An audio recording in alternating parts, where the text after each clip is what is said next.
আসসালামু আলাইকুম।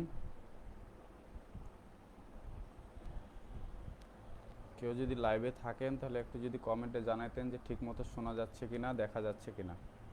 আমি যে স্ক্রিন শেয়ার দিছি সেই স্ক্রিনটা ঠিক মতো দেখা যাচ্ছে কিনা।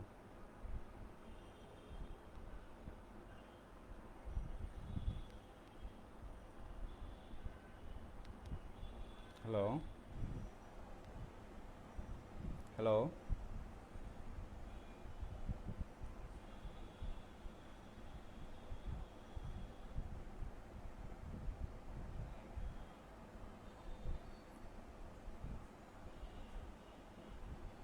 আচ্ছা, ঠিক আছে। আশা করি সুন্দর দেখা যাচ্ছে এবং শোনা যাচ্ছে।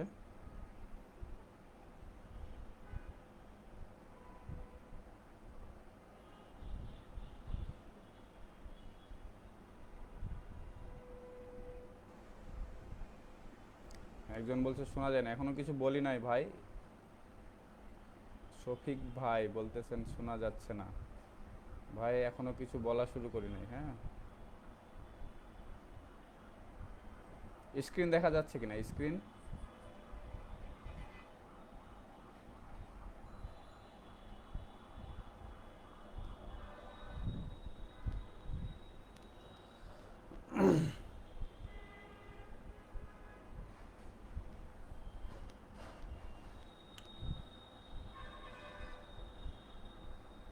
সবাইকে স্বাগত জানাচ্ছি আজকের লাইভ সেশন। আমি ডাক্তার শরীফ আহমেদ, আপনারা অনেকে আমাকে চিনেন। আহ, আজকের লাইভ সেশনটার উদ্দেশ্য হচ্ছে যে আমরা যারা একেবারেই নতুন, যারা আসলে গ্র্যাজুয়েশন কমপ্লিট করার পর, ইন্টার্নি শেষ করার পর আমাদের যাদের সবার একটা টার্গেট থাকে পোস্ট গ্র্যাজুয়েশন করার, আর পোস্ট গ্র্যাজুয়েশনের একটা দারুণ একটা প্ল্যাটফর্ম হচ্ছে এফসিপিএস। তারই ধারাবাহিকতায় আমরা এফসিপিএস পার্ট 1 পরীক্ষা দিই। ঠিক আছে? তো এই এফসিপিএস পার্ট 1 পরীক্ষা দিতে এসে আমরা প্রথম যে সমস্যাটাই ফেস করি সেটা হচ্ছে যে এটা সম্পর্কে এর সিলেবাস কি পড়াশোনা এ সম্পর্কে আমাদের ধারণা ঠিকমতো না থাকা। তো আমার কাছে যে জিনিসটা মনে হয়েছে, আমি প্রথম আমার ইন্টার্নি শেষ করে যখন ঢাকায় আসি, ঢাকায় আসার পর আমি যে সমস্যাগুলো ফেস করছিলাম, আমার কাছে যেটা মনে হয়েছিল যে এফসিপিএস পার্ট 1 পরীক্ষায় বসার আগে আমার যে জিনিসটা সবথেকে বেশি দরকার, সবথেকে বেশি জরুরি, সেটা হচ্ছে যে এর সিলেবাসটা সম্পর্কে ধারণা থাকা। কারণ আমরা জানি যে মেডিকেল সায়েন্স একটা হিউজ পড়াশোনা, হিউজ একটা পড়াশোনার সমুদ্র। এই সমুদ্রের মাঝে থেকে আমাদেরকে খুঁটিয়ে খুঁটিয়ে বা একদম খুঁড়িয়ে খুঁড়িয়ে তুলে আনতে হবে বিষয়গুলোকে, যে বিষয়গুলো থেকে পড়াশোনা করলে তাহলে আমি এফসিপিএস পার্ট 1-এ বসতে পারবো, আমার কাঙ্ক্ষিত সাফল্যে আমি পার্ট 1 পাস করতে পারবো। ঠিক আছে? সেই জন্য আমি আপনাদের জন্য আজকে এই সুন্দর করে এই লাইভ সেশনটা আজকে আপনাদের সামনে নিয়ে আসা। এই জিনিসটা তারা কারা উপকৃত হবেন, যারা একেবারেই নতুন, মোটামুটি পার্ট 1 পরীক্ষা বসবো জানুয়ারি 2022 সেশনে পার্ট 1 পরীক্ষায় বসার ইচ্ছা আছে, কিন্তু সিলেবাস সম্পর্কে ধারণা কম, তারা উপকৃত হবেন। যারা অতীতে পরীক্ষা দিয়েছেন, অনেকে আছে এমন একটা অবস্থা যে আমরা অনেক সময় ফর্ম ফিল আপ করে ফেলি, পড়াশোনা মোটামুটি করি 20%, 30%, 40%, 60%, এমন একটা প্রিপারেশন নিয়ে আমরা পড়াশোনা করি এবং আমাদের পরীক্ষায় বসি।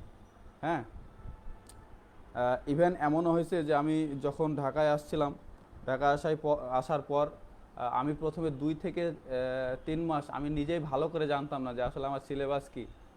আমি যে 3টা পেপার পরীক্ষা দেবো, first paper, second paper, third paper, কোন পেপারে আসলে কী ধরনের কোন কোন সাবজেক্ট থেকে কোশ্চেন আসে, কোন কোন বিষয়গুলো কোশ্চেন আসে, এই জিনিসগুলো আমার নিজেরই জানতে মোটামুটি 2 মাস পার হয়ে গেছে। হ্যাঁ, যে জিনিসটা আপনাকে মানে অনেক ভাবাবে যদি আপনার ধারণা না থাকে।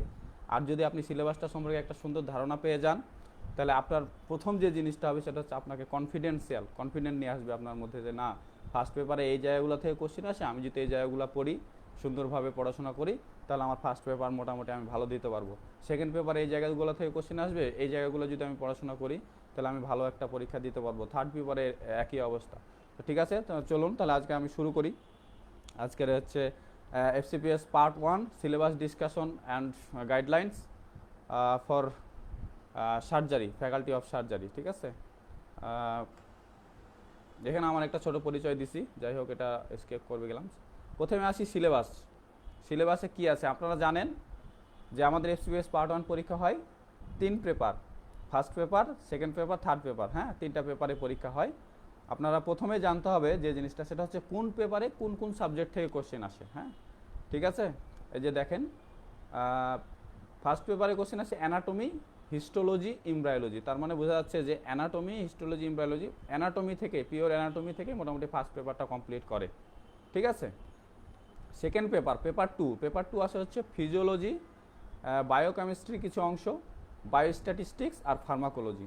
ঠিক আছে। এই যে দেখেন, অনেকে মনে করে যে বায়োস্ট্যাটিস্টিক্স থার্ড পেপারে থাকে, কিন্তু না, বায়োস্ট্যাটিস্টিক্স কিন্তু থাকে হচ্ছে সেকেন্ড পেপারে। হ্যাঁ, এটা মনে রাখবেন। হ্যাঁ, আচ্ছা, আপনারা যদি মনে করেন যে এই সোর্স কোথায়, যে আমি যে এই আপনাদের সিলেবাসটা এভাবে বানাইছি বা সিলেবাসটা আপনাদের সামনে যে ডিসকাশন করছি, এই সিলেবাসের সোর্স আর কিছুই না, এটা হচ্ছে ডাইরেক্ট বিসিপিএস। হ্যাঁ, ডাইরেক্ট বিসিপিএস থেকেই এর সিলেবাস আছে, আপনি নেটে সার্চ দিলে খুব সুন্দরভাবে পেয়ে যাবেন। ঠিক আছে। আর একটা জিনিস আমি বলবো যে আপনারা কি করবেন, এই যে এই সিলেবাসটা হার্ড কপি পাওয়া যায়। হ্যাঁ, হার্ড কপি আমাদের যারা ঢাকায় আছেন, আজিজের নিচে দেখবেন যে অনেকগুলো ফটোকপির দোকান আছে, ওখানে মেডিকেলের বিভিন্ন ধরনের বই অনেক কিছু পাওয়া যায়, ওই জায়গায় আপনি হার্ড কপি পেয়ে যাবেন। হ্যাঁ, 5 বা 6 পৃষ্ঠা একটা হার্ড কপি, হাইস্ট 20 টাকা নেবে। হ্যাঁ, সুন্দরভাবে বানানো আছে, বা তারা আপনারা বললে তারা সুন্দরভাবে প্রিন্ট আউট করে দেবে। এই হার্ড কপিটা আপনি সংগ্রহে রাখবেন। হ্যাঁ, যে কোনো মুহূর্তে দেখার জন্য। তাহলে এবার দেখেন সেকেন্ড পেপার, ফিজিওলজি থাকবে, বায়োকেমিস্ট্রি, বায়োস্ট্যাটিক্স, ফার্মাকোলজি। ঠিক আছে। থার্ড পেপার হচ্ছে মাইক্রোবায়োলজি, ইমিউনোলজি এবং প্যাথোলজি। ঠিক আছে। তাহলে এই স্লাইডটা আপনারা একটু স্ক্রিনশট দিয়ে রাখেন। হ্যাঁ, যে কোনো মুহূর্তে আপনার যদি হঠাৎ করে মনে হয় যে দেখি তো কোন পেপারে কী কী আছে, আমি কীভাবে পরীক্ষাটা দিব, তো এই স্লাইডটা একটু স্ক্রিনশট দিয়ে রাখেন, তাহলে সব সময়ের জন্য এই স্লাইডটা লাগবে আপনার। ফার্স্ট পেপার হচ্ছে অ্যানাটমি, হিস্টোলজি, এমব্রায়োলজি। পেপার 2 হচ্ছে ফিজিওলজি, বায়োকেমিস্ট্রি, বায়োস্ট্যাটিস্টিক্স আর হচ্ছে ফার্মাকোলজি। পেপারটি হচ্ছে মাইক্রোবায়োলজি, ইমিউনোলজি আর প্যাথোলজি। দেখেন, আমি একটা কথা কিন্তু এখানে লিখি নাই, সেটা হচ্ছে যে এখন বেলি অ্যান্ড লাভস। হ্যাঁ, আমাদের যে ক্লিনিক্যাল বই সার্জারি ফ্যাকাল্টির, এই বেলি অ্যান্ড লাভসের কথা কিন্তু আমি কোথাও লিখি নাই। আপনারা একটা জিনিস আগে যেটা বলা হতো যে শুধুমাত্র থার্ড পেপারে বেলি অ্যান্ড লাভস থেকে কোশ্চেন থাকতো। হ্যাঁ, তাহলে বেলি অ্যান্ড লাভ, এখন যেটা হয় যে বেলি অ্যান্ড লাভের কোশ্চেন যত 2 বা 3 সেশনে যেটা দেখা গেছে, আমরা পরীক্ষা দিছি, তারপর আমাদের আগের সেশন, আমাদের পরের সেশন, দেখা গেছে যে বেলিয়ান লাভ থেকে 3 পেপারে, first paper, second paper, third paper, 3 পেপারে বেলিয়ান লাভের একটা ছোঁয়া থাকে। থার্ড পেপারে তো ডাইরেক্টলি বেলিয়ান লাভ থেকে কোশ্চেন থাকে। ঠিক আছে। কিন্তু এখন যেটা হচ্ছে, এখন হচ্ছে ফার্স্ট পেপারের এসবিএ, সেকেন্ড পেপারেরও এসবিএ এবং এমসিকিউ, থার্ড পেপারেরও এসবিএ এবং এমসিকিউ, তিনটাতেই বেলি লাভের একটা ছোঁয়া থাকে। ঠিক আছে। কোশ্চেনগুলো মূলত বেসিক থেকেই হয়, কিন্তু বেসিকের সেই অংশটুকু হয় যে অংশটুকু বেলি লাভে সুন্দরভাবে আলোচনা করা আছে, বা যে অংশটুকু সার্জিক্যালি ইম্পর্টেন্ট। ঠিক আছে, এই অংশটুকু থেকে সুন্দর কোশ্চেন আসে। এই জন্য আমি আলাদাভাবে বেলি লাভ লিখি নাই, পেপার 3টাতেই আসে। বেলি লাভের একটা আলাদা স্লাইড তৈরি করছি, আমি সেখানে গিয়ে কথা বলবো। এখানে জাস্ট আপনাকে বলে দিলাম যে 3 পেপারেই কিন্তু বেলি লাভের ছোঁয়া থাকে, এটা আপনি মনে রাখবেন। ঠিক আছে। তাহলে এই স্লাইডটা কিন্তু খুব ইম্পর্টেন্ট স্লাইড, আপনারা একটু স্ক্রিনশট দিয়ে রাখতে পারেন। এবার আসেন পেপার 1, আমি ডিটেলে চলে গেলাম। হ্যাঁ, পেপার 1 প্রথম দিন অ্যানাটমি, হিস্টোলজি, এমব্রায়োলজি। ঠিক আছে। প্রথম দিন তাহলে আমরা কি পরীক্ষা দেবো? সব থেকে পেপার 1-এর আমরা যারা সার্জারিতে পরীক্ষা দেবো তারা একটা জিনিস মনে রাখবেন, আমাদের সব থেকে ইম্পর্টেন্ট যে পেপার 1-এ অ্যানাটমির যে ইম্পর্টেন্ট যে চ্যাপ্টারটা, সেটা হচ্ছে অ্যাবডোমেন। আপনাকে অ্যাবডোমেন সম্পর্কে 100% ধারণা রাখতে হবে, অ্যাবডোমেন সম্পর্কে পুঙ্খানুপুঙ্খভাবে পড়াশোনা করতে হবে, কারণ এই অ্যাবডোমেন থেকে ম্যাক্সিমাম কোশ্চেনগুলো আসবে। হ্যাঁ, অ্যাবডোমেনের পরবর্তী যেটা যে টপিকটা ইম্পর্টেন্ট, সেটা এক্সট্রিমিটিস, আপার লিম, লোয়ার লিম। হ্যাঁ, এই এক্সট্রিমিটিস থেকে বিভিন্নভাবে এসবিএগুলো দিয়ে দেয়। হ্যাঁ, এই এক্সট্রিমিটিসের বিভিন্নভাবে আপনার দেখেন আপার লিমের দেখেন যে নার্ভ সাপ্লাইগুলো, বিশেষ করে আলনার নার্ভ, মিডিয়ান নার্ভ, তারপর রেডিয়াল নার্ভ, এই নার্ভগুলোর ডিস্ট্রিবিউশন, এই নার্ভগুলোর লেশন হলে কী ধরনের সমস্যা হতে পারে। তারপর হচ্ছে ধরেন আপনার উইঙ্গিং অফ স্ক্যাপুলা, তারপর হচ্ছে বিভিন্ন কম্পার্টমেন্টের মাসেলের ইন্ডিভিজুয়াল নার্ভ সাপ্লাই, বিভিন্ন মাসেলের মানে আর কি আপনার ইন্ডিভিজুয়াল মাসলে আলাদাভাবে নার্ভ সাপ্লাই, আমরা যেভাবে পড়ে আসছি এমবিবিএস লাইফে, যে নার্ভ সাপ্লাই, আর্টারি সাপ্লাই, তারপর ওই মাসেলটার অ্যাকশন, এভাবে কোশ্চেন আসে না, কিন্তু আপনার অ্যাজ এ হোল একটা ধারণা থাকতে হবে। ঠিক আছে, অ্যাজ এ হোল একটা কম্বাইন্ড ধারণা থাকতে হবে, তাহলে সেই কোশ্চেনগুলো আপনি ক্র্যাক করতে পারবেন। তার পরবর্তী হেড নেক থেকে যে টপিকটা ইনফিনিটি স্টার টপিক, সেটা হচ্ছে আপনার থাইরয়েড। ঠিক আছে, এই থাইরয়েড টপিকটা আপনাকে পড়তে হবে। থাইরয়েড টপিকটা কি? Thyroid surgery.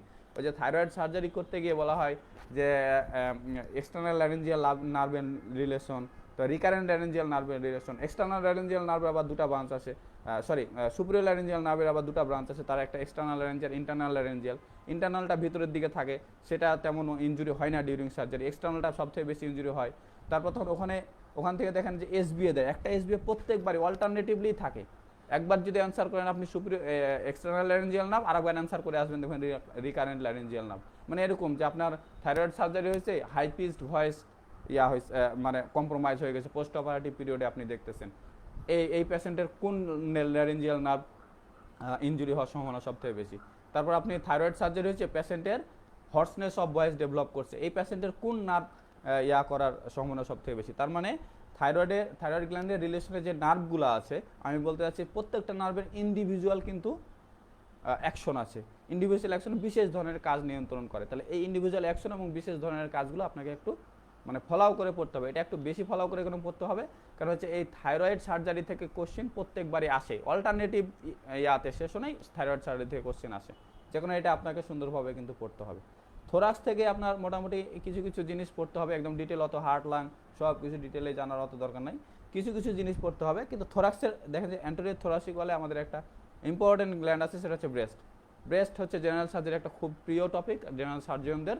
তাহলে এই ব্রেস্ট থেকে কোশ্চেন আসে, ব্রেস্টের লিম্ফ্যাটিক ড্রেনেজ হচ্ছে ইনফিনিটি স্টার। কারণ আপনারা সবাই জানেন যে ব্রেস্ট কার্সিনোমা ব্রেস্ট অনেক কমন এখন আমাদের বাংলাদেশে এবং হোল ওয়ার্ল্ডেই। এই কার্সিনোমা ব্রেস্ট রাইট থেকে লেফটে কীভাবে, রাইটে হলে লেফটে কীভাবে করে কি জানি বলতেছে আপনার ছড়াই, রাইট থেকে সেন্টিনেল লিম্ফ নোড, তারপর হচ্ছে আপনার অ্যাক্সিলারি প্রত্যেকটা গ্রুপে কোন গ্রুপে কী লিম্ফ নোড থাকে, কোন লিম্ফ নোডের রিলেশন কী কী। তাহলে ব্রেস্টটা কিন্তু ইনফিনিটি স্টার, ব্রেস্টের লিম্ফ্যাটিক ড্রেনেজ আরও ইনফিনিটি স্টার। ঠিক আছে, তারপর হচ্ছে নিউরো অ্যানাটমি, এগুলো থেকে খুব কমই কোশ্চেন আসে, হ্যাঁ একটা দুটা বা দুই তিনটা কোশ্চেন আসে। তো নিউরো অ্যানাটমি কিছু কিছু টপিক সিলেক্টিভলি আমরা পড়ে নিব। হ্যাঁ, আর হেড নেক থেকে আরেকটা টপিক আমি মিস করে গেছি, সেটা হচ্ছে যে আর্চ পাউচের যে ডেরিভেটিভ, ফ্যারেঞ্জিয়াল পাউচ, তারপর হচ্ছে আর্চ, তারপর হচ্ছে আপনার ক্লেপ, এগুলা যে ডেরিভেটিভগুলো এখান থেকে খুব ভালো কোশ্চেন আসে। হ্যাঁ, তারপর হচ্ছে আপনি থাইরয়েড তো বললাম, টাং থেকে কিছু কোশ্চেন আসে, ওগুলো পড়তে হবে। তারপর হচ্ছে ল্যারিংস, ফ্যারিংস, ওগুলো থেকে মাসেলের সাপ্লাই থেকে দুই একটা কোশ্চেন আসে, ওগুলো মোটামুটি পড়তে হবে। ঠিক আছে, এই মোটামুটি অ্যানাটমি নিয়ে কথাবার্তা। হিস্টোলজি থেকে কোশ্চেন থাকে কয়েকটা, হ্যাঁ হিস্টোলজি থেকে কোশ্চেন থাকে, তার মধ্যে জেনারেল হিস্টোলজি থেকে প্রচুর কোশ্চেন থাকে। জেনারেল হিস্টোলজি মানে হচ্ছে আপনার সেলের অর্গানালির মধ্যে, যেমন ধরেন আপনার endoplasmic reticulum infinity star, mitochondria infinity star, তারপর মনে করেন যে লাইসোসোম এটাও ইনফিনিটি স্টার, তারপর সেলুলার স্কেলেটন, তিনটা জিনিস আছে, তিনটা জিনিসের নামটা সেলুলার স্কেলেটন কী আছে, মাইক্রোফিলামেন্ট, মাইক্রোটিবিউল, ইন্টারমিডিয়েট ফিলামেন্ট, এই টপিকগুলো, হ্যাঁ এই টপিকগুলো পড়তে হবে মোটামুটিভাবে।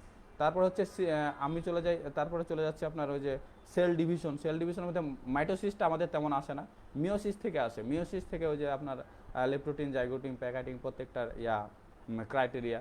তারপর মিওসিস সেল ডিভিশনটা একটু আপনাদেরকে সুন্দরভাবে জানতে হবে, যেটা হচ্ছে আপনার ওই যে ক্রসিং ওভার হয়, ক্রসিং ওভার হওয়ার ফলে আমাদের কীভাবে জেনেটিক ম্যাটেরিয়াল ট্রান্সফার হচ্ছে, এই জিনিসগুলো একটু সুন্দর করে ফলো করে পড়তে হবে। ঠিক আছে, তারপর সিস্টেমগুলোর মধ্যে এপিথেলিয়ালের মধ্যে এপিথেলিয়াল উদাহরণগুলো, হ্যাঁ কোন এপিথেলিয়াল টিস্যু কোন জায়গায় থাকে আমাদের বডি, অ্যাজ এ হোল দেখবেন একটা ছক দেওয়া আছে খুব সুন্দরভাবে, সেই ছকটা অ্যাজ এ হোল আপনাদের মাথায় রাখতে হবে। তার মধ্যে ইনফিনিটিসটা হচ্ছে ট্রানজিশনাল এপিথেলিয়াম কোথায় কোথায় পাওয়া যায়, এটা ইনফিনিটিসটা একটা টপিক।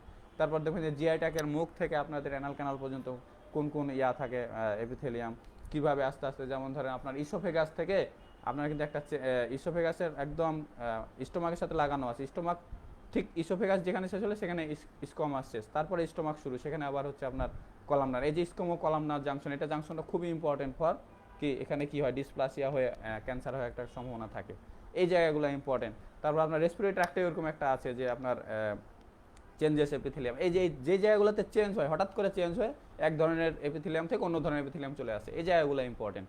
ঠিক আছে, তাহলে এই জায়গাগুলো আপনাকে ফলো করে পড়তে হবে। তাছাড়া লিভারের হিস্টোলজিটা একটু ভালো করে জানতে হবে, তাছাড়া আর কিডনির হিস্টোলজি ভালো করে জানতে হবে। আর একটা হিস্টোলজি আপনাকে যেটা জানতে হবে সেটা হচ্ছে আপনার রেটিকুলো এন্ডোথেলিয়াল সিস্টেমের যে হিস্টোলজি, যেটা যেমন স্প্লিন, লিম্ফ নোড, এগুলার হিস্টোলজি, তারপর হচ্ছে আপনার থাইমাসের হিস্টোলজি, এই তিনটা জিনিস কিন্তু একটু ফলো করে জানতে হবে। আর একটা জিনিস থেকে কোশ্চেন বারবারই চলে আসে কেন জানি, সেটা হচ্ছে স্কিনের হিস্টোলজিটা। হ্যাঁ, স্কিনে আপনার কয় ধরনের সেল থাকে, স্কিনের হচ্ছে সেলগুলার ওই বিভিন্ন সেলগুলার কাজ আছে, একটু করে খালি একটু জেনে নেবেন যে একটা করে কাজ, 4 ধরনের সেল থাকে, এই সেলগুলার একটা দুটা করে কাজ, সেই কাজগুলো। আরেকটা জিনিস থাকে স্কিনের যে, সেটা হচ্ছে গ্ল্যান্ড। স্কিনে 2 ধরনের গ্ল্যান্ড থাকে, সেবাসাস গ্ল্যান্ড, সোয়েট গ্ল্যান্ড। এই সেবাসাস গ্ল্যান্ড, সোয়েট গ্ল্যান্ড কোথায় সব থেকে বেশি পরিমাণে থাকে আর কোথায় একদম অ্যাবসেন্ট। তো এই জায়গাগুলো আপনাকে কিন্তু একটু ফলো করে সুন্দর করে পড়তে হবে। হ্যাঁ, আরেকটা হচ্ছে মাসেলের যে হিস্টোলজিটা আছে, যে মাসেল যে আপনার মাইক্রোটিউলামেন্ট, মাইক্রোটিউবুল, তারপর হচ্ছে আপনার মাসেলের যে একটা ব্যান্ড আছে, বিভিন্ন আই ব্যান্ড, জেড জোন, তারপর কি কি জানি আছে, তো ওই জিনিসগুলো একটু ফলো করে আমাদেরকে দেখতে হবে। হ্যাঁ, মাসেলের হিস্টোলজিটা একটু মাসেল বা মাসেল টিস্যুর হিস্টোলজিটা জানতে হবে। এরপর আসলে হচ্ছে এমব্রায়োলজি। এমব্রায়োলজি থেকে আমরা খুব ডিটেল পড়বো না, হ্যাঁ, সার্জারির লোকজন এমব্রায়োলজি থেকে আমরা অত পড়ি না। এমব্রায়োলজিটা ডিটেল পরে হচ্ছে আপনার কারা, সেটা হচ্ছে গাইনির, আমাদের গাইনির ম্যাডামরা পড়ে। গাইনির পার্ট 1 এটা ডিটেল আসে। তো আমাদের সার্জারিতে এমব্রায়োলজি থেকে আমি মনে করি এখানে যে আমি 4টা টপিক দিছি, এই 4টা টপিক পড়লেই মোটামুটি কমপ্লিট। সব থেকে ইম্পর্টেন্ট যে টপিকটা সেটা হচ্ছে আপনার জার্ম লেয়ারের ডেরিভেটিভস, ঠিক আছে, জার্ম লেয়ারের ডেরিভেটিভস অফ জার্ম লেয়ার সব থেকে ইম্পর্টেন্ট টপিক, হ্যাঁ। তারপরে ফার্টিলাইজেশন থেকে কয়েকটা কথা জানবো। তারপর হচ্ছে ফিটাল সার্কুলেশন, ইম্পর্টেন্ট টপিক, অনেক important topic. Fetal circulation infinity star দেন, এটা আপনাকে জানতে হবে। প্লাসেন্টার এমব্রায়োলজিটা আপনাকে জানতে হবে, প্লাসেন্টার কাজ কি, প্লাসেন্টা কি কি হরমোন রিলিজ করে, তারপর প্লাসেন্টা যাই হোক এটার কীভাবে কি হয়, ঠিক আছে, এই প্লাসেন্টা সম্পর্কে একটু আপনাকে জানতে হবে, হ্যাঁ। আর সব থেকে ইম্পর্টেন্ট হচ্ছে জার্ম লেয়ার, যেমন হচ্ছে ধরেন একটোডার্ম থেকে দেখুন ধরেন যে নিউরাল ক্রেস্টের ডেরিভেটিভ ইনফিনিটি স্টার, এন্ডোডার্ম থেকে দেখবেন যে এন্ডোডার্মাল ক্লোয়াকা, তারপর হচ্ছে আপনার এন্ডোডার্মাল প্রোক্টেডিয়াম, এই জায়গাগুলা এই জায়গাগুলো মোটামুটি অনেক বেশি ইম্পর্টেন্ট। আর একটা জিনিস ইম্পর্টেন্ট জার্ম লেয়ার থেকে, সেটা এমব্রায়োলজি থেকে, সেটা হচ্ছে যে আপনার ওটাও জার্ম লেয়ারের মধ্যেই আছে, কিন্তু ওটা একটু আলাদাভাবে আপনাদেরকে দেখতে হবে যে কোন কোন গ্ল্যান্ডগুলা কোন কোন জার্ম লেয়ার থেকে আসে। একটোডার্মাল গ্ল্যান্ড কিছু আছে, আর কিছু এন্ডোডার্মাল আছে, কিছু মেসোডার্মাল আছে, তাহলে এগুলো একটু ভাগ ভাগ করে আপনাদেরকে দেখতে হবে। মানে এমব্রায়োলজি থেকে আমরা খুবই সিলেক্টিভ পড়াশোনা করব, ঠিক আছে, এমব্রায়োলজি অত ডিটেলসে যাওয়ার দরকার নাই, এবং এই সিলেক্টিভ পড়াশোনার বাইরে সার্জারিতে কোশ্চেন আসে না, ঠিক আছে। পেপার 1 সম্পর্কে অনেক বেশি বলে ফেলছি, পেপার 1 মোটামুটি এটুকুই। এরপরে আসুন হচ্ছে পেপার 2, মানে দ্বিতীয় দিন আমরা পরীক্ষায় যাব, যে দ্বিতীয় দিন পরীক্ষায় কী কী আসবে। দ্বিতীয় দিন থাকবে হচ্ছে ফিজিওলজি, বায়োকেমিস্ট্রি আর হচ্ছে ফার্মাকোলজি, এই 3টা আছে দ্বিতীয় দিন, সাথে আছে হচ্ছে বায়োস্ট্যাটিস্টিক্স, ঠিক আছে। তাহলে পেপার 2 সম্পর্কে আমি যদি বলতে চাই আপনাকে, ফিজিওলজি থেকে, ফিজিওলজি সব থেকে বেশি যেই জায়গা থেকে কোশ্চেন আসে আমাদের সার্জারির লোকজন, বডি ফ্লুইড আর রেনাল সিস্টেম, এই দুটা নিয়ে আমরা খুবই কনসার্ন, ঠিক আছে। ফিজিওলজির মধ্যে রেনাল সিস্টেম আর বডি ফ্লুইড খুবই কনসার্ন। তাহলে এই রেনাল সিস্টেম এবং বডি ফ্লুইড সম্পর্কে আপনাকে সম্যক ধারণা রাখতে হবে, আমি বলি সম্যক ধারণা রাখতে হবে। মানে সম্যক ধারণা মানে হচ্ছে এই দুইটা সিস্টেম আপনাকে ভাজা ভাজা করে পড়তে হবে, খুব সুন্দরভাবে গুছাই পড়ে ফেলতে হবে। এবং এটা দেখেন যে এই জিনিসটা কিন্তু মুখস্থ না, ফিজিওলজি জিনিসটা আপনি কখনোই মুখস্থ করতে যাবেন না, কারণ আমরা বলে থাকি যে এফসিপিএস পার্ট 1 হচ্ছে বেসিকের খেলা, এখানে বেসিকের পরীক্ষা হয়। আপনি যত বেশি আপনার কনসেপ্ট ক্লিয়ার করে যাবেন তত বেশি আপনি কোশ্চেনের অ্যান্সার করতে পারবেন, ওখানে মুখস্থ বিদ্যাটা খুব বেশি ফ্রুটফুল হয় না, যে কারণে রেনাল সিস্টেম, বডি ফ্লুইড দেখবেন অনেকগুলো জিনিস কিন্তু আপনার বুঝার খুব সুন্দরভাবে, একবার বুঝে ফেললে এই জিনিসগুলো আপনার পরবর্তীতে আর ভুলে যায়, আমরা ভুলি না। তাহলে এই রেনাল সিস্টেম, বডি ফ্লুইড থেকে আপনাকে পড়তে হবে, এই বডি ফ্লুইড থেকে পড়তে হবে। তারপর হচ্ছে ইলেকট্রোলাইটস থেকে কোশ্চেন আসেই, সব থেকে বেশি পরিমাণে কোশ্চেন আছে পটাশিয়াম, ঠিক আছে, তারপরে হচ্ছে আপনার সোডিয়াম, ঠিক আছে, ক্যালসিয়াম থেকেও আসে। তাহলে এই 3টা ইলেকট্রোলাইটস আপনাকে সুন্দরভাবে পড়তে হবে।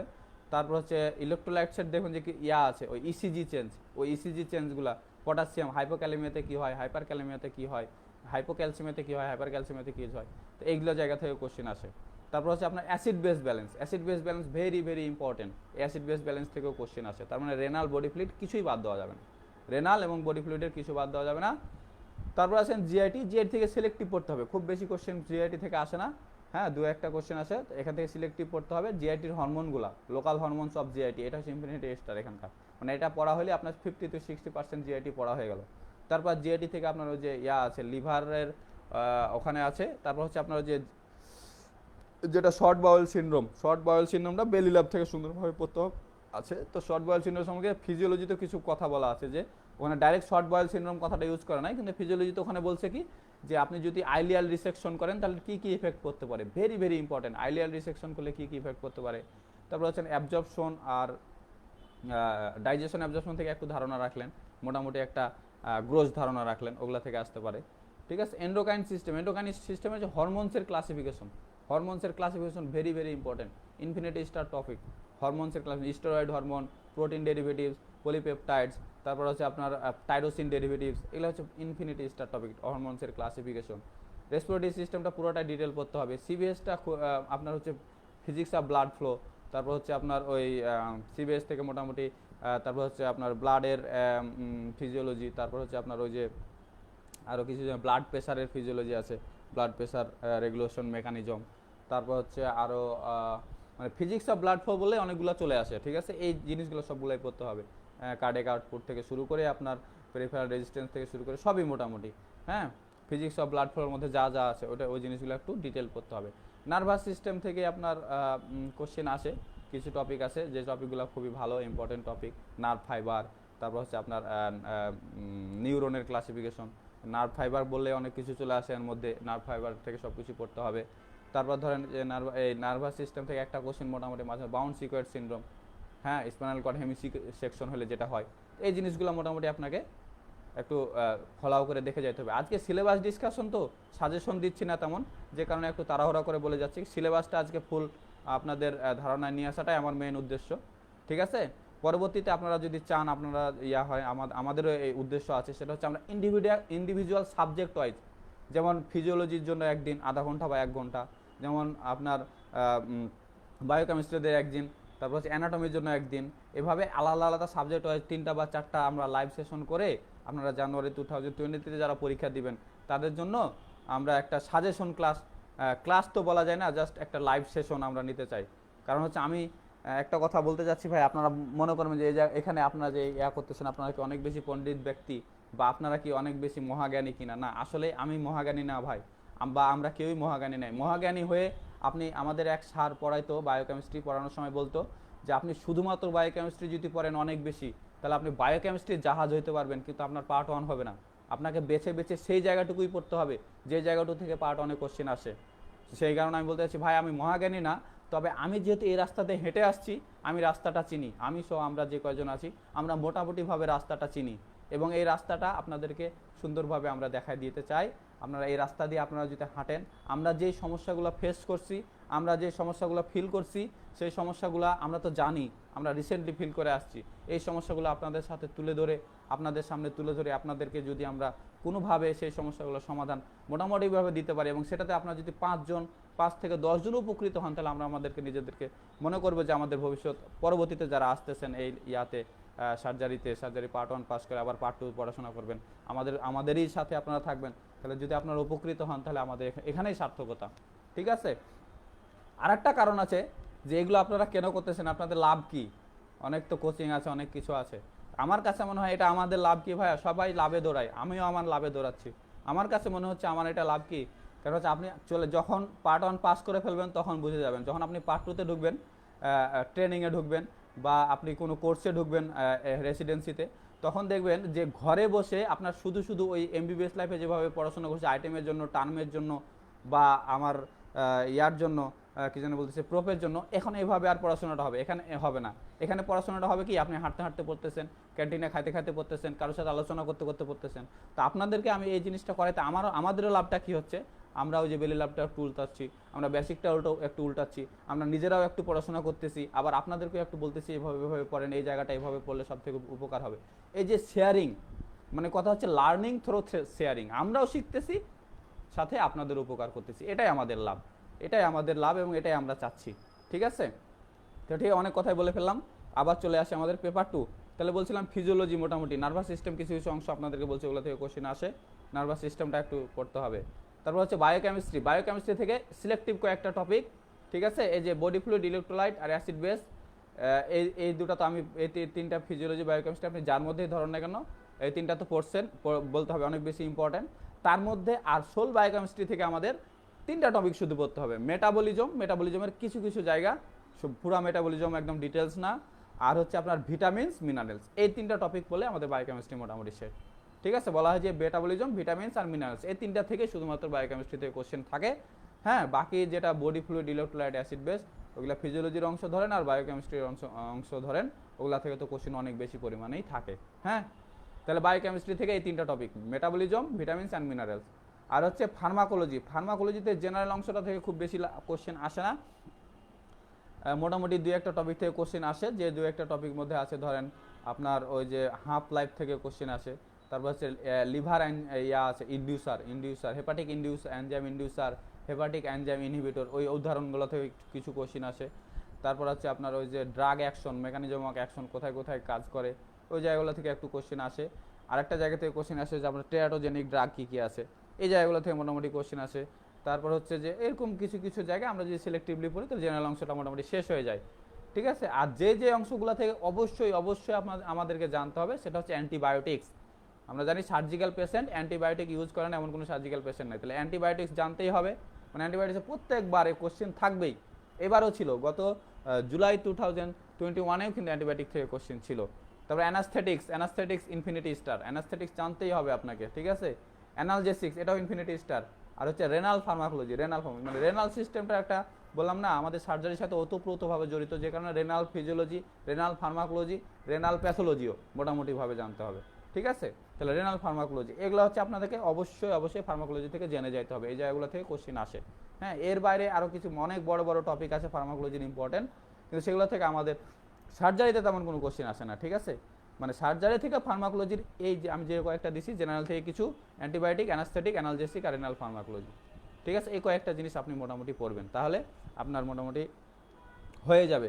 কারণ আমি মানে পেইড কোশ্চিন বলে কিছু কথা আছে, বুঝছেন, যে এই জায়গাগুলো থেকে কোশ্চিন দিবেই, তার মানে এই জায়গাগুলো আপনি বাদ দিয়ে যেতে পারবেন না। যেমন অ্যান্টিবায়োটিক চ্যাপ্টারটা থেকে আপনাকে কোশ্চিন দিবেই প্রত্যেকবারেই, আপনি বাদ দিয়ে যেতে পারবেন না। অ্যানাস্থেটিক্স, জেনারেল অ্যানাস্থেটিক্স, লোকাল অ্যানাস্থেটিক্স এগুলো থেকে কোশ্চিন দিবেই, আপনি বাদ দিয়ে যেতে পারবেন না। অ্যানালজেসিক যেমন প্যারাসিটামল থেকে খুব সুন্দরভাবে কোশ্চিন দেয়, অ্যাসপিরিন থেকে খুব সুন্দরভাবে কোশ্চিন দেয়, ঠিক আছে। অ্যাসপিরিনের দেখেন যে 4টা ইফেক্ট আছে, আপনার হচ্ছে অ্যান্টিকোয়াগুলেন্ট ইফেক্ট আছে, এই যে তারপর হচ্ছে আপনার অ্যানালজেসিক প্যারাসিটামল থেকে কোশ্চিন দেয়। ওপিয়েড অ্যানালজেসিক, মরফিনের দেখুন ফার্মাকোলজিক্যাল অ্যাকশন আছে, আপনার ইনহিবিটরি অ্যাকশন আছে, আবার হচ্ছে এক্সাইটরি অ্যাকশন আছে, এই জায়গাগুলো থেকে আপনার কোশ্চেন দেয়, যে কারণে এই জিনিসগুলো রেনাল ফার্মাকোলজি যেমন ধরনের ডায়োটিক্সগুলো থেকে, আপনার হচ্ছে লুপ ডায়োটিক্স কোথায় কাজ করে, ডাইরেক্ট এসবিএ, তারপর হচ্ছে আপনার লুপ ডায়োটিক্স কোন ইয়ার উপর, চ্যানেলটার উপর কাজ করে বা কোন ইয়াটার উপর কাজ করে, তারপর হচ্ছে আপনার থায়াজার ডায়োটিক্স সেটা কার উপর কাজ করে, কোন জায়গায় কাজ করে, এই যে বিভিন্ন ধরনের ডায়োটিক্সগুলোর যে একটা এগুলো আপনার সুন্দরভাবে কিন্তু পড়তে হবে, ঠিক আছে।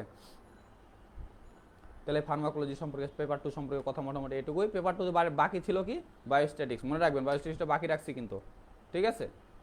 এবার আসেন পেপার 3। পেপার 3 হচ্ছে আপনার মাইক্রোবায়োলজি, ইমিউনোলজি আর প্যাথোলজি। হ্যাঁ, মাইক্রোবায়োলজিটা খুবই সহজ এবং খুবই সুন্দর একটা সাবজেক্ট, বারবার পড়তে হয়, যতবার পড়ি মনে হয় যে খুবই সহজ, কিন্তু পড়ার পর ভুলে যায়।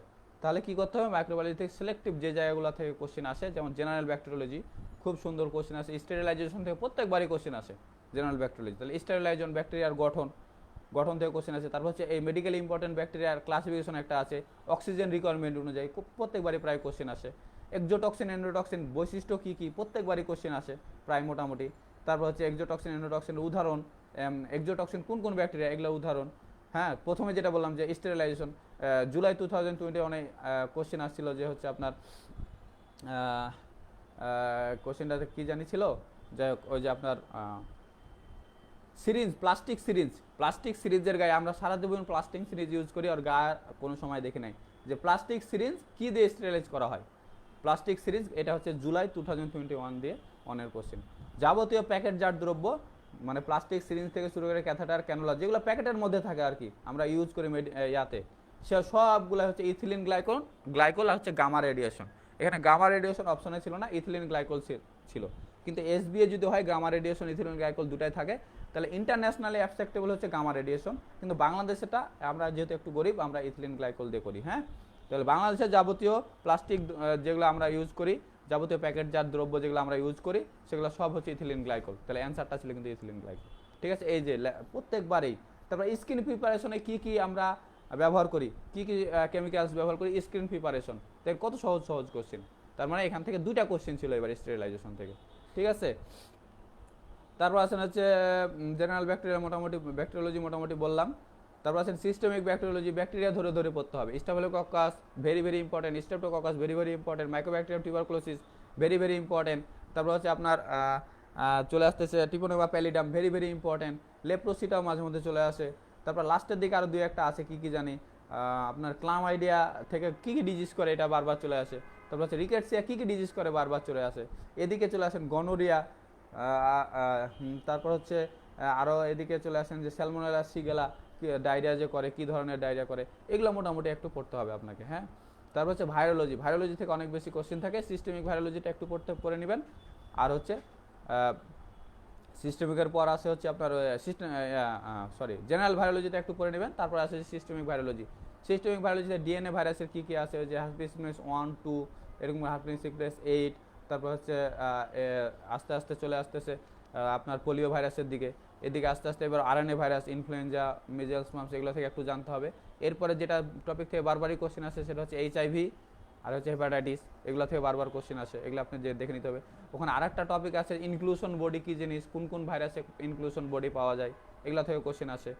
প্যারাসাইটোলজির ছক যতগুলো ছক আছে ইন জেনারেল প্যারাসাইটোলজির ছকগুলো সুন্দরভাবে পড়তে হবে, যে হার্ট লাং ট্রান্সমিশন মাইগ্রেশন করে হার্ট লাং দিয়ে কারা, তারপর হচ্ছে কারা স্কিন পেনিট্রেশনের মাধ্যমে ঢুকে, কোন কোন প্যারাসাইটোলজি ইসিনোফিলিয়া করে, কোন কোন প্যারাসাইট আপনার হচ্ছে অ্যানিমিয়া করে, Parasite acute abdomen, very very important, Parasite causing acute abdomen, Parasite কোন কোন প্যারাসাইট হচ্ছে আপনার অ্যাকুট অ্যাপেন্ডিসাইটিস করতে পারে, তারপর হচ্ছে ধরেন হেলমিন্থগুলা, হেলমিন্থের মধ্যে iron deficiency anaemia most common কোনটা, হেলমিন্থ, তারপর হচ্ছে আপনার এগুলাই মোটামুটি, তারপর হচ্ছে প্রোটিন এনার্জি মালনিউট্রিশন করে কোন হেলমিন্থ, তারপর হচ্ছে যে আপনার oncogenic Parasite, oncogenic virus, oncogenic bacteria, oncogenic আপনার ফাঙ্গাস, এই সবগুলাই মোটামুটি, ভার্টিক্যাল ট্রান্সমিশন কোন কোন মাইক্রো অর্গানিজম করে, তারপর হচ্ছে কনজেনিটাল ইনফেকশন কোন কোন, এগুলো অ্যাজ এ হোল একসাথে পড়তে হবে মোটামুটি। মাইক্রোবায়োলজি হচ্ছে এগুলাই।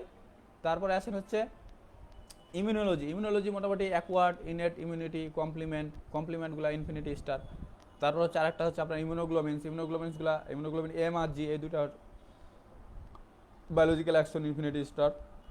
হাইপার সেন্সিটিভিটি থেকে যেটা পড়তে হবে ইনফিনিটি স্টার টপিক দিয়ে, উদাহরণ টাইপ 1 কোনগুলা, টাইপ 2 কোনগুলা, টাইপ 3 টাইপ 4 কোনগুলা, ঠিক আছে, উদাহরণ আর ক্লাসিফিকেশন, যে ডিলেড কোনটা আর ইমিডিয়েট হাইপার সেন্সিটিভ কোনগুলা, এগুলাই। অটোইমিউনো ডিজিজ থেকে আপনাকে ডিটেল পড়তে হবে, ঠিক আছে, অটোইমিউনো ডিজিজ থেকে ডিটেল পড়তে হবে। আরেকটা ইনফিনিটি স্টার হচ্ছে টপিক হচ্ছে গ্রাফট রিজেকশন আর গ্রাফ ভার্সাস হস্ট ডিজিজ, এখান থেকে যা যা আছে মোটামুটি সবই ডিটেল পড়তে হবে। হ্যাঁ, এটা ইনফিনিটি স্টার প্রত্যেকবারই কোশ্চেন আসে, গ্রাফট রিজেকশন আর গ্রাফ ভার্সাস হস্ট ডিজিজ, এই যে কিছু ব্যাপার স্যাপার আছে, এগুলো মোটামুটি আপনাকে ডিটেল পড়তে হবে। প্যাথোলজি সব থেকে বেশি যে জিনিসটা চ্যাপ্টারটা আপনাকে গুরুত্ব দিয়ে পড়তে হবে সেটা হচ্ছে নিওপ্লাসিয়া থেকে প্রত্যেকবারই কোশ্চেন আসে, বলা হয়ে থাকে যে প্যাথোলজি, টোটাল প্যাথোলজি যদি 10টা কোশ্চেন আসে, নিওপ্লাসিয়া থেকে আসবে 5টা, বাকি 5টা কোশ্চেন আসবে বাকি সিস্টেমগুলো থেকে। তাহলে নিওপ্লাসিয়াটা আপনাকে অনেক গুরুত্ব দিয়ে পড়তে হবে। নিওপ্লাসিয়ার মধ্যে অনেক কিছু আছে, আজকে আর মোটামুটি বললাম না, যেহেতু আজকে সিলেবাস ডিসকাশন, শুধু সিলেবাসই ডিসকাশন করতেছি, সাজেশন সেভাবে দিলাম না। হ্যাঁ, inflammation, sell injury, healing, repair, genetics থেকে 3 থেকে 4টা টপিক আপনাকে জাস্ট সিলেক্টিভলি পড়তে হবে, ঠিক আছে। মেন্ডেলিয়ান ডিসঅর্ডার কী কী আছে, আর 3টা স্পেসিফিক ডিজিজ, এটা হচ্ছে আপনার হচ্ছে কী আছে, ক্লিনফ্লিন্টার্স, টার্নার্স, আর একটা কী জানি আছে আপনার হচ্ছে ওই ইনফ্লিন্টার্স, টার্নার্স, সাথে আরেকটা কী জানি আছে, মনে আসতেছে না এই মুহূর্তে। এই 3টা ডিজিজ, ঠিক আছে, এই 3টা ডিজিজ, আর হচ্ছে আপনার মেন্ডেলিয়ান ডিসঅর্ডার ক্লাসিফিকেশন যে 4টা আছে, 4টার মধ্যে লাস্টেরটা বাদ দিয়ে প্রথম 3টার উদাহরণ এবং বৈশিষ্ট্য, মোটামুটি জেনেটিক্স পড়া শেষ, ঠিক আছে, প্যাথোলজি থেকে এগুলাই।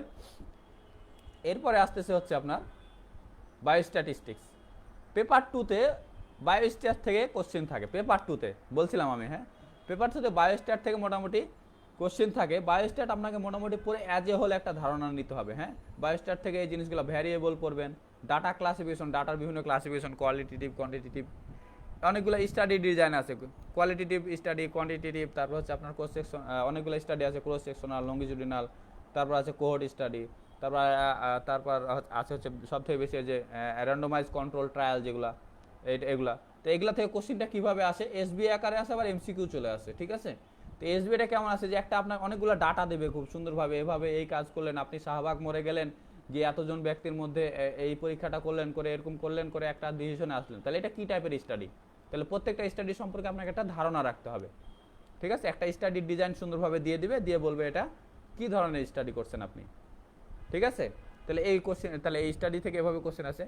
Measures of dispersion, measures of centre tendency, কী কী আছে উদাহরণগুলো, শুধু নামগুলো, measures of centre tendency, mean, median, mode, তারপর মেজার্স অফ ডিসপারশন কী কী আছে এগুলো পড়বেন। তারপর data presentation, qualitative data presentation আছে, কোয়ান্টিটেটিভ ডাটা প্রেজেন্টেশন আছে, নামগুলো শুধু, কোয়ালিটেটিভ ডাটা কী দিয়ে প্রেজেন্টেশন করা যায়, কোয়ান্টিটেটিভ ডাটা কী দিয়ে প্রেজেন্টেশন করা যায়, শুধু নাম পড়লে হবে না। এইবার কোশ্চেন আসছে একটু আলাদা, যে একটা ডাটা দিয়ে দিছে যে একটা হসপিটালে প্রতিদিন অনেকগুলো বাচ্চার ডেলিভারি হয়, তো প্রত্যেকটা বাচ্চার বার্থ ওয়েট আপনি মাপলেন, মেপে এই বার্থ ওয়েটটা কোন ডাটার মাধ্যমে যদি আপনি প্রেজেন্ট করেন, কোন ডাটার মাধ্যমে, অবশ্যই এটা কোয়ান্টিটেটিভ ডাটার মাধ্যমে প্রেজেন্ট করতে হবে, কোয়ান্টিটেটিভ কোনটা ডাটার মাধ্যমে আপনি যদি প্রেজেন্ট করলে সব থেকে ভালো প্রেজেন্টেবল হবে, তার মানে প্রত্যেকটা ডাটা একটু ধারণা রাখতে হবে। হ্যাঁ, এই কোশ্চেনটা এবার আসছিল। ডাটা প্রেজেন্টেশন থেকে, হাইপোথিসিস থেকে কোশ্চেন আসে, প্রবাবিলিটি হাইপোথিসিস এগুলো থেকে কোশ্চেন আসে। হ্যাঁ, যে অল্টারনেটিভ হাইপোথিসিস, নাল হাইপোথিসিস, এগুলো একটু সুন্দরভাবে আপনাকে পড়তে হবে। হ্যাঁ, আর আমি মনে করি বায়োস্ট্যাটিস্টিক্স প্যারামেট্রিক নন প্যারামেট্রিক কিছু টেস্ট আছে, ওই টেস্টগুলো স্টুডেন্ট টি টেস্ট, তারপর হচ্ছে কাই টেস্ট, কাই স্কোয়ার টেস্ট, এই যে টেস্টগুলো একটু বৈশিষ্ট্যগুলো একটা পড়তে হবে। আমি মনে করি বায়োস্ট্যাটিস্টিক্স পড়ার সব থেকে ভালো কৌশল হচ্ছে বায়োস্ট্যাটিস্টিক্স বাংলায় পড়তে হবে। আমার কাছে মনে হচ্ছে যে একটা সাবজেক্ট যেটা বাংলায় হলে সব থেকে ভালো হতো সেটা হচ্ছে বায়োস্ট্যাটিস্টিক্স। মানে ইংলিশে এমন কঠিনভাবে ক্লামসি করে জিনিসগুলো দেওয়া থাকে, অনেক সময় মাথায় ঢুকতে চায় না। সেই জিনিসটাকে যদি আপনি বাংলায় তর্জমা করে সুন্দরভাবে উদাহরণ দিয়ে মনে রাখতে পারেন, আপনার কাছে বায়োস্ট্যাটিস্টিক্স অনেক সহজ মনে হবে।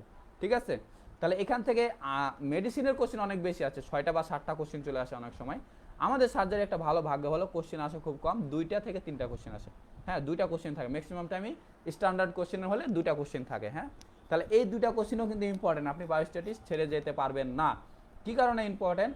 কারণ হচ্ছে দেখেন অনেক সময় 0.02 বা 0.2 এর কারণে অনেক সময় পার্ট 1 মিস হয়ে যায়, যেটা খুবই প্যাথেটিক, খুবই কষ্ট লাগে। অতএব বায়োস্ট্যাটিক্স আপনি ছেড়ে চলে গেলেন, 4 মার্ক বাদ দিয়ে আপনি প্রিপারেশন নিয়ে আপনি যদি যায় বসেন, তা আপনার নিজেরই একটা কনফিডেন্স কম কাজ করবে। ঠিক আছে, এবং এই বায়োস্ট্যাটিক্সও কিন্তু ইম্পর্টেন্ট। তাহলে বায়োস্ট্যাটিক্সের এই বিষয় যেগুলো আমি দিচ্ছি দেখেন স্লাইডে, আপনি স্ক্রিনশট দিয়ে রাখতে পারেন, এই জিনিসগুলো ইম্পর্টেন্ট। এই জিনিস বায়োস্ট্যাটিক্স তো একটা বিশাল ভাস্ট টপিক, তাহলে পার্ট 1 জন্য এই কয়েকটা জায়গা থেকে ঘুরে ফিরে কোশ্চেন আসে, আপনি স্ক্রিনশট দিয়ে রাখতে পারেন। ঠিক আছে, এরপরে চলে আসেন হচ্ছে বেলি লাভ, দ্য বুক অফ লাভ, আমাদের সার্জারির যেটা হচ্ছে আমরা বাইবেল বলে থাকি সবাই। ঠিক আছে, বেলি লাভ, দ্য বুক অফ লাভ, এখান থেকে কোশ্চেন চলে আসে। কোশ্চেন আসে মানে আগে যেটা হয়তো শুধুমাত্র থার্ড পেপারে কোশ্চেন থাকতো এমসিকিউ এসবিএ, এখন যেটা হচ্ছে first paper, second paper, third paper, তিনটাতেই বেলি লাভ থেকে কোশ্চেন থাকেই। তার মানে আমাদেরকে এখন শুধুমাত্র বেসিক পড়ে গেলেই কিন্তু পার্ট 1 পাস হবে না, আমাদেরকে সাথে কি করতে হবে? বেলি লাভও পড়তে হবে। তাহলে দেখেন বেলি লাভ প্রায় 1600-1600 ওপরে পেজ, এই 1600 পেজের বই আমি কি 6 মাস বা 3 মাসে পড়ে শেষ করতে পারবো? সম্পূর্ণ পড়ে সম্পূর্ণ জ্ঞান নিয়ে পরীক্ষা দিতে যাওয়া সম্ভব? কখনোই সম্ভব না। তাই পার্ট 1 পরীক্ষার জন্য আমি যেটা বলি, অনেক বেশি জ্ঞান অর্জন করার উদ্দেশ্যে বেলি লাভ পড়ার প্রয়োজন নাই, আমাকে খুঁজে বের করতে হবে বেলি লাভের কোন অংশটা থেকে কোশ্চেন হয়, সেই অংশটা খুঁটিয়ে খুব সুন্দরভাবে বারবার পড়তে হবে। কারণ হচ্ছে আপনি যখন পুরো বেলি লাভটা পড়ে শেষ করবেন, তখন আপনার একটা সামগ্রিক ধারণা হবে, এই সামগ্রিক ধারণা থেকে আপনাকে এসবিএ ক্র্যাক করতে হবে। কারণ হচ্ছে বেলি লাভের একটা চ্যাপ্টার থেকে একবারে কোশ্চেন দিয়ে দেয় না। ঠিক আছে, এই বিভিন্ন চ্যাপ্টার মিলাই সুন্দরভাবে সিনারিও বানায় আপনাকে কোশ্চেন দেয়। আমি একটা উদাহরণ দিলে আপনি বুঝতে পারবেন। এরকম একটা কোশ্চেন দিছে যে একটা পেশেন্ট, যে পেশেন্টটা কি হয়, সে হচ্ছে অপারেশন হয়েছে, কোনো একটা অপারেশনের নাম ছিল আমার এখন ঠিক খেয়াল নাই, অপারেশনের পর অ্যাবডোমিনাল কোনো একটা অপারেশন হয়েছে, তো সেকেন্ড বা থার্ড পিরিয়ডিতে সেই পেশেন্টটার বাওয়েল পাস করতেছে না। ঠিক আছে, এবং ইনঅ্যাডিকুয়েট ফ্লুইড কম দেওয়ার একটা হিস্ট্রি আছে।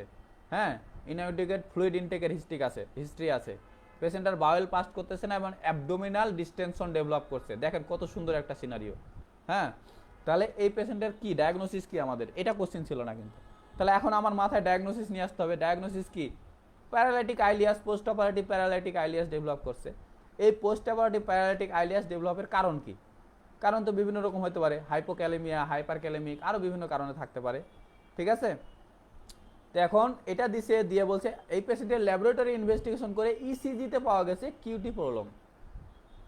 তাহলে দেখেন ইসিজিতে কিউটি প্রলং পাওয়া গেছে। হ্যাঁ, এখানে আপনার সুন্দরভাবে বেলি লাভ থেকে এটা নিয়ে আবার সুন্দর করে বেসিকের সুন্দরভাবে চলে গেছে কোথায়? ইলেকট্রোলাইটে। তাহলে কিউটি প্রলং কোথায় পাওয়া যায়? হাইপোক্যালেমিয়াতেও পাওয়া যায়, আপনার হচ্ছে হাইপারক্যালেমিয়াতেও পাওয়া যায়। তাহলে কিউটি প্রলং কিন্তু আপনি দেখেন ইয়াতে আপনার সিনারিওতে আরেকটা কথা বলছে, ইনঅ্যাডিকুয়েট ফ্লুইড ইনটেক, মানে ফ্লুইডটা কম দেওয়া হয়েছে, তার মানে হাইপোক্যালেমিয়া ডেভেলপ করার চান্স অনেক বেশি। ঠিক আছে না? তার মানে এই কোশ্চেনটা হবে হচ্ছে অ্যান্সার হবে হাইপোক্যালেমিয়া। তার মানে বলতেছে যে which electrolyte abnormality most likely বা মোস্ট কমনলি অকার, এই ধরনের কোশ্চেন হয়। ঠিক আছে, তাহলে আপনাকে অ্যানালাইটিক একটা পাওয়ার ডেভেলপ করতে হবে হোল বেলি লাভ একবার পড়ার পর। হোল বেলি লাভ কোন জায়গাটুকু পড়তে হবে? যে জায়গাটুকু কিনা বেসিকের সাথে রিলেটেড, মানে বেসিকের যে অংশটুকু বেলি লাভ আলোচনা করা হয়েছে। তাহলে এত কথা বলার একটাই উদ্দেশ্য, লাস্ট কথা যেটা সেটা হচ্ছে যে দেখেন বেলি লাভের প্রথম 200 বা 250 পেজ যদি আপনি পড়েন, ওখানে দেখবেন লেখা আছে বেসিক প্রিন্সিপালস অফ সার্জারি। ওখানে প্রথমে আছে metabolic response to injury, trauma, ওখানে দেখেন যে এফ ফেজ ফ্লো ফেজ, মানে এফ ফেজ ফ্লো ফেজ থেকে কোশ্চেন আসছিল এসবি জানুয়ারি 2021-এ। তারপর হচ্ছে ওখানে তারপরে shock, blood transfusion, very very important. তাহলে এই জিনিসগুলো বেসিকের সাথে রিলেটেড। তাহলে বেসিকেও আছে আবার বেলি ল্যাবেও আছে। তাহলে বেলি ল্যাবে কী আছে সেটাই হচ্ছে আমাদেরকে জানতে হবে। এরকম প্রথম 250 পেজে যে ইয়াগুলো আছে, সার্জিক্যাল ইনফেকশন, কোন কোন অর্গানিজম সার্জিক্যাল ইনফেকশন বেশি করে, সেই অর্গানিজমগুলো আপনি বেসিকে ডিটেল জানবেন, বেলি ল্যাব থেকে যা যা লেখা আছে তাও জানবেন।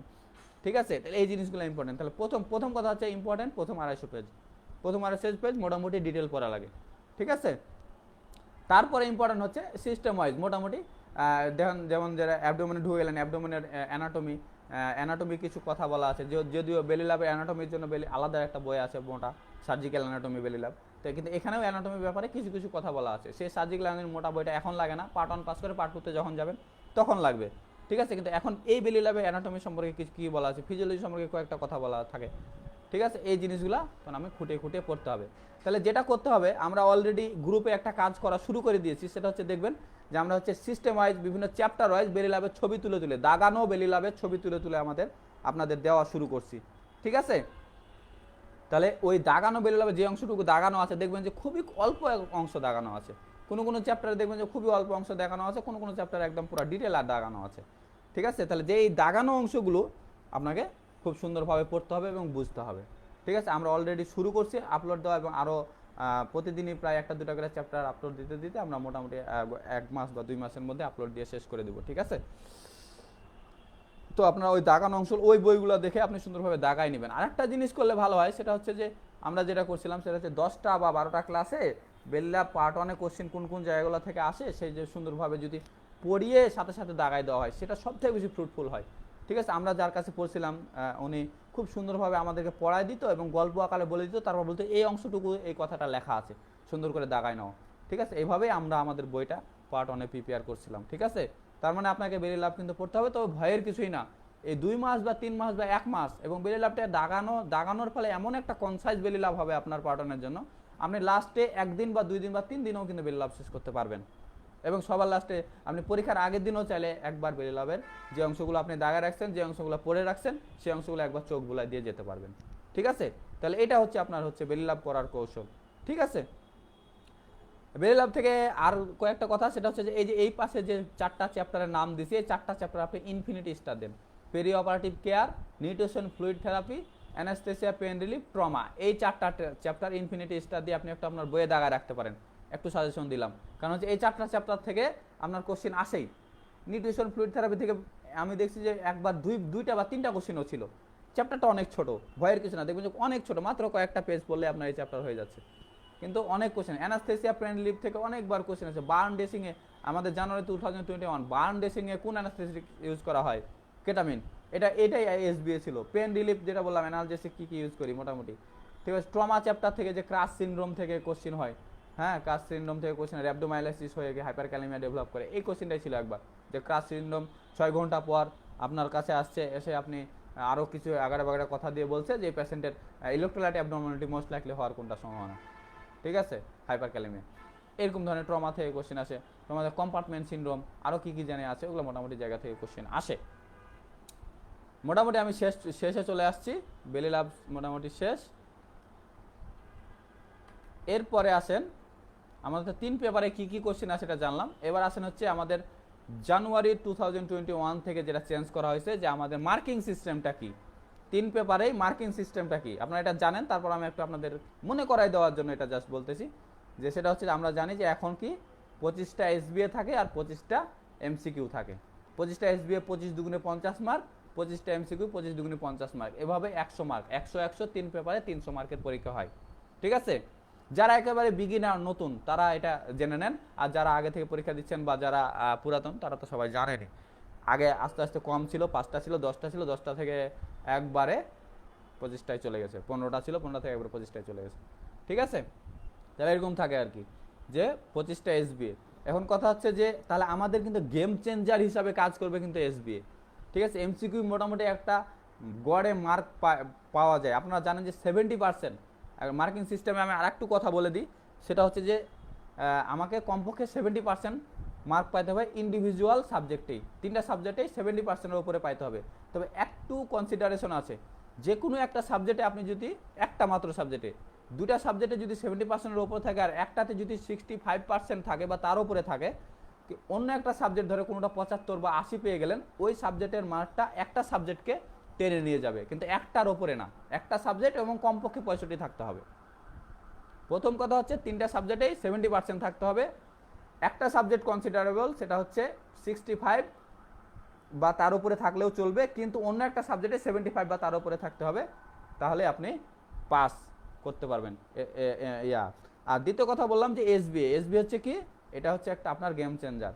এসবিএ ক্র্যাক করার সব থেকে ভালো উপায় আমার কাছে যেটা মনে হয়েছে, যে এসবিএর অ্যান্সার করার সব থেকে ভালো উপায়, আপনার যদি সামগ্রিক basic anatomy, physiology, biochemistry, pathology, microbiology সামগ্রিক যখন আপনি পড়ে ফেললেন, আপনার একটা ধারণা হয়ে গেল, এই ধারণা হওয়ার পর আপনি যখন বেরি লাভ পড়ে ফেলেন, বেরি লাভ থেকে একটা ধারণা হয়ে গেল, সামগ্রিক ধারণা থেকে আপনি বেরি লাভের অ্যান্সার এসবিএর অ্যান্সার করতে পারবেন। ঠিক আছে, এটা হচ্ছে এসবিএর অ্যান্সার করার আমার কাছে যেটা মনে হচ্ছে বেস্ট এবং সবথেকে ভালো উপায়। সামগ্রিক ধারণা থাকলে আপনি অ্যান্সার করতে পারবেন, না থাকলে অত ভালো অ্যান্সার করা সম্ভব হবে না। তার মানে আমি যখন এতক্ষণ যা যা বললাম সাবজেক্ট ওয়াইজ খুব সুন্দরভাবে যদি প্রিপারেশন নিয়ে নিই, এসবি এর জন্য আলাদাভাবে আপনাকে প্রিপারেশন নিতে হবে না, আমি সরি বলতেছি। ঠিক আছে, এটা 1 নাম্বার। 2 নাম্বার একটা জিনিস, যে আরেকটা ট্রিক্স আপনি অ্যাপ্লাই করতে পারেন, যে আপনি কোনোভাবে পারতেছেন না একটা এসবি, আপনার ধারণার বাইরে, আমার পড়া টপিক যেগুলো ছিল সেগুলোর বাইরে মনে হচ্ছে আমার কাছে, বা ওই মুহূর্তে আমার মনে আসতেছে না, exclude method, method of exclusion, exclude মেথডে আমি আগাবো। এসবিএটা পড়ে চিন্তা করবো এটা তো হওয়ার সম্ভাবনা 100% নাই, এটাও না, এটাও না, তাহলে এটা মনে হয় হতে পারে, এক্সক্লুশন। কিন্তু এক্সক্লুশন আপনি প্রাইমারি প্রথম লেভেলে আপনি এটা কখনোই প্রয়োগ করবেন না, আপনি একেবারে অপারগ। যখন আপনি এসবিএটার অ্যান্সার কোনোভাবেই করতে পারতেছেন না, তখন আপনি মেথড অফ এক্সক্লুশনে যাবেন। ঠিক আছে, আমি এই দুটো ট্রিক্স অ্যাপ্লাই করলে আমার কাছে মনে হচ্ছে যে এসবির অ্যান্সার খুব সুন্দরভাবে করা যায়। ঠিক আছে, বলা হয়ে থাকে যে যত বেশি বেসিক ধারণা রাখতে পারে তার এসবিএ কারেকশন তত বেশি হয়। সবার শেষে আমি আপনাদেরকে একটা কথাই বলবো, যে বেরিলাভ আপনি এফসিপিএস পার্ট 1 সার্জারির জন্য আপনি পড়েন অল্প বা বেশি, যতটুকুই পড়েন না কেন, যে টপিকটা সম্পর্কে আপনার ন্যূনতম ধারণা মনে হবে যে আমি 99% বুঝছি টপিকটা, 1% বুঝি না, এই টপিক ছেড়ে পরের টপিকে আপনি যাবেন না। প্রত্যেকটা টপিক আপনি বেসিক ক্লিয়ার করে তারপরে টপিক পড়বেন। ঠিক আছে, এটা মানে চাপ নেওয়ার কিছু নাই। ঠিক আছে, আপনি যদি মনে করেন এখন পরীক্ষা নাই, এখন ধরেন যে 3 মাস আছে এখনও পরীক্ষা, এখন একটা টপিক সম্পর্কে আপনার আবছা ধারণা আছে, আপনার হাতের কাছে বড় ভাই আছে, আপনার হাতের কাছে অনেক মানুষ আছে যারা ভালো বুঝে, একটু বুঝে নিলেন, বুঝে নিয়ে তারপর আগায় গেলেন, খুব বেশি কঠিন মনে হবে না।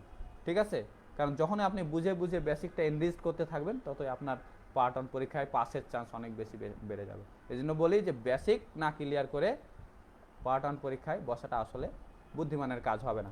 ঠিক আছে, আজকে আপনাদের জন্য আমার কথাবার্তা মোটামুটি এটুকুই ছিল। আপনাদের জন্য ধন্যবাদ, সবাই ভালো থাকবেন এই আশাবাদ ব্যক্ত করে আজকে লাইভ শেষ করছি।